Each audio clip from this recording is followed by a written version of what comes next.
السلام علیکم دوستانو، د نن ورځې په ویډیو کې تاسو سره د یو داسې ښځې خبرې شریکوم چې هغه خپله قصه کوي چې څنګه ورسره یو ډاکټر ناروا کار وکړو. که غواړئ چې د هغې وایس میسیج واورئ نو دا ویډیو تر اخره وګورئ چې د مکمل معلوماتو نه خبر شئ، او زموږ چینل خان کلیک هم سبسکرایب کړئ چې په آینده کې زموږ هره معلوماتي ویډیو تر تاسو در ورسیږي او تاسو ترې ګټه واخلئ. دوستانو، تاسو سره د ښځې واقعه هم شریکوم، خو د هغې نه مخکې تاسو سره یو څو خبرې ضروري ګڼم چې داسې حالات ولې را پیدا کیږي. موږ تاسو د فتنې په یو داسې دور کې اوسیږو چې دا اندازه لګول ډېر مشکل دي چې موږ سره نږدې انسان دی او که شیطان. نن سبا کېدای شي کم انسانان داسې وي چې د شیطان د شر نه محفوظ وي او په زړه کې د الله پاک نه ویره وي. یعنې که سړی وي او که ښځه، چاته چې کوم ځای کې موقع په لاس ورځي او موقع ورته میلاویږي، غلط او ناروا کار کوي. او دا ځکه چې نن سبا ښځې پرده هم نه کوي او د کور ټول معاملات په خپله په مخ وړي، او خاوندانو هم پرې داسې پړي ورسوس کړي وي چې د هغې نه د ورځني ژوند هیڅ تپوس نه کوي. دویمه لویه غلطي چې ښځې کوي هغه دا ده چې د ښځې ډاکټرې موجودګۍ کې سړي ډاکټر له ورځي نو بیا دغسې حالات را پیدا کیږي. خو اگر که ښځه ډاکټره په یو خاص علاج نه پوهیږي، بیا سړي ډاکټر ته ورتلل پکار دي. اوس در سره د هغه ښځې میسیج یا پیغام شریکوم چې هغې خپلې خبرې د نوم نه ښودلو په خاطر یو نیوز سره په دې شرط شریکې کړي دي چې نور خلک ترې برت واخلي.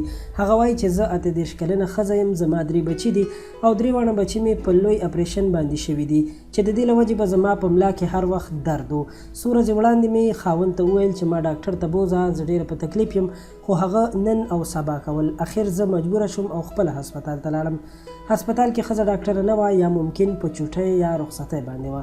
ما د بل ډاکټر نمبر واخیست او انتظار مې کولو چې په دې وخت کې زما نمبر راغی. کله چې زه د ډاکټر کمرې ته ننوتم، هلته هیڅ څوک هم نه و، یعنې بل مریض موجود نه و.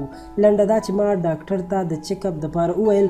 کله چې هغه زما چیک اپ کولو نو هغه زما د یوازیتوب نه غلطه فایده اوچته کړه. ما ته یې د درد د کمیدو لپاره داسې د نشې دوی راکړه چې زه بېهوشه شوې وم، او چې کله په هوش کې راغلم نو زما خاوند زما سر ته ولاړ و. ویل یې چې فکر مه کوه، ډاکټر صاحب ویل چې په ښځه باندې دوره راغلې او ذهني توازن یې خراب شوی نو ځکه بېهوشه شوې ده.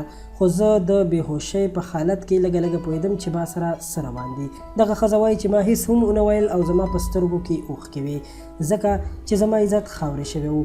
دوستانو، د دې واقعې او زموږ د خبرو مطلب هیڅکله هم دا نه دی چې ټول ډاکټران به داسې وي، ځکه چې 15 ګوتې یو شانتي نه وي او ډاکټران ټول ښه خلک دي، خو یو نیم پکې داسې پیدا کېږي چې ځان سره ټول بدنام کړي، ځکه چې ډاکټران د دې ټولنې خادمان دي.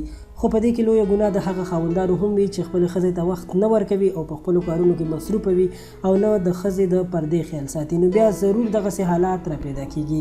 الله پاک نه به دعا کوو چې پاک رب دې زموږ ستاسو حیا او عزت نصیب کړي او له داسې شرم نه مو دې الله پاک وساتي.